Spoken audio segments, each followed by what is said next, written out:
Ternyata inilah penyebab majikan enggan menaikkan gaji pekerja informal di Taiwan. Kalau kita hitung kasar, seperti brosur di samping ini ya, itu di situ hanya dapat 230 jutaan sekali kontrak ya, dengan gaji bulanan di situ tertulis 20 jutaan. Nah, kalau kita hitung kasar itu sebenarnya gaji 17.000 kali 36 itu dapatnya 612.000 dalam 3 tahun. 612.000 kalau kita kalikan kurs saat ini itu 510, itu jadinya 312.120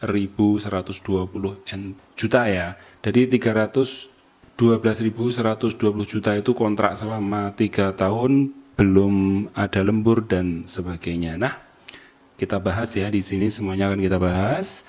Sejak kenaikan gaji pertama pekerja informal di Taiwan tahun 2015 hingga saat ini belum ada kenaikan, sedangkan untuk pekerja formal hampir tiap tahun itu ada kenaikan. Gaji pekerja informal dalam sebulan itu 17.000 NT ya. Kalau kita kursnya 500 saja itu sekarang sudah sekitar 8 jutaan lebih ya. Itu belum termasuk upah lembur di hari Minggu, karena jika kamu hari Minggu nggak keluar itu ada lembur ya, nilainya tergantung hari Minggunya 4 atau 5, itu sekitar 2000-an karena setiap harinya sekitar 500-an sekian ya, jadi sekitar 2000 sampai 2500. Namun upah itu masih dipotong biaya agensi, medikal dan lain-lain ya, semuanya paham lah ini.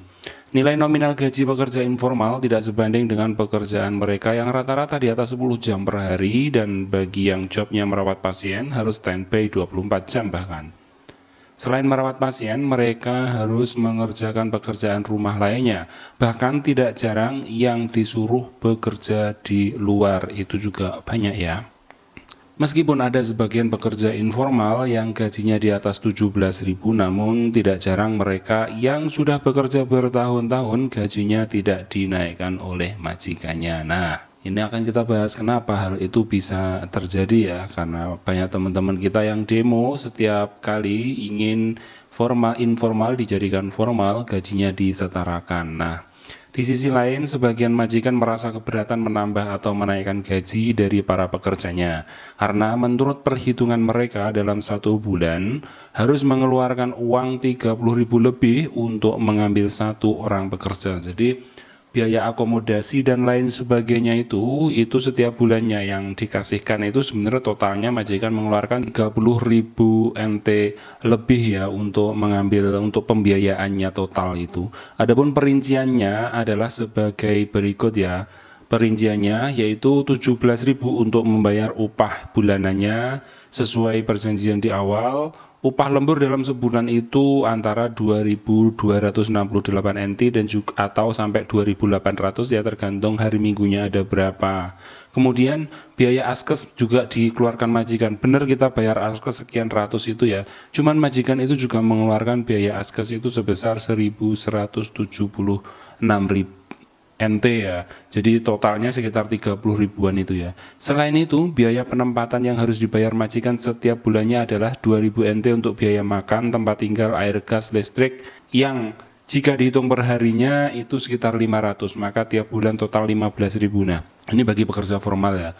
Formal itu ada potongan kan 2.500 sampai sekian untuk mes ya, nggak ada potongan makan ini. Di informal itu tidak ada. Jika itu ada, maka ya totalnya malah sekian itu. Majikan harus mengeluarkan itu, kan kalian tinggalnya di tempat majikan. Kalau yang di pabrik tinggalnya itu di mes. Mereka di mesnya bayar. Ya ada sih 1-2 yang nggak bayar gitu ya. Pientang kadang bayar gitu. Kalau di tempat majikan kan nggak semuanya. Jadi seperti itu.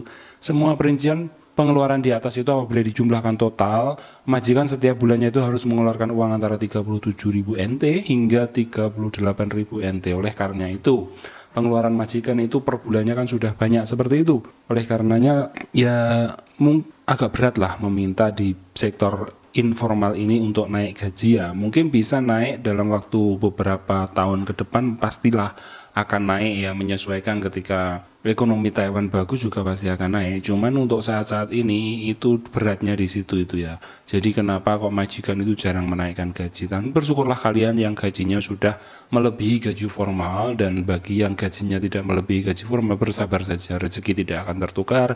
Yang penting kita kerjanya serius, yang penting kita kerjanya itu rajin, insya Allah nanti berkah. Berkah itu tidak harus hartanya banyak, tapi berkah itu adalah harta yang sedikit tapi cukup untuk segala-galanya.